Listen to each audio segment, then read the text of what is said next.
سلامونه ګرانو لیدونکو. سبا د افغانستان او زیمبابوې ترمنځ د ټیسټ لوبو لړۍ پیلېدونکې ده. دا چې افغانستان او زیمبابوې له دې وړاندې څومره ټیسټ سیالۍ ترسره کړي، څومره افغانستان ګټلي او څومره زیمبابوې بیا ګټلي دي، او په سبانۍ سیالۍ کې به د کومې لوبډلې د بریا چانس ډېر وي. راځئ بشپړ معلومات در وړاندې کړو. وړاندې له دې چې مالتیا مو کړئ، زموږ یوټیوب چینل هم در سره شریک کړئ، تر څو پر وخت د سیمې هېواد او نړۍ له وروستیو پیښو، تازه خبرونو او جالبو ویډیوګانو څخه لیدنه وکړئ. افغانستان له بشپړ غړیتوب وروسته په لومړي ځل له زیمبابوې سره د ټیسټ لوبو لړۍ ترسره کوي.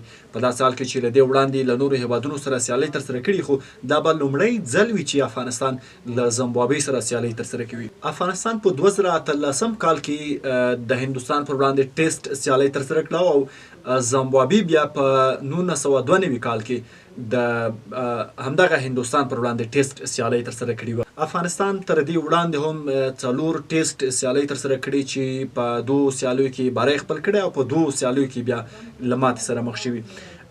که ووایو په د هند او ویسټ انډیز څخه یې ماتې خوړلې، خو د آیرلنډ او بنګلادیش لوبډلو ته بیا په ټیسټ سیالیو کې ماتې ورکړې. له دې وړاندې بیا زیمبابوې یو سل 10 ټیسټ سیالۍ ترسره کړي چې 12 لوبو کې بریا خپله کړي او 70 لوبو کې ماتې خوړلي. همداراز 28 لوبې بیا بې پایلې یا مساوي پای ته رسېدلي.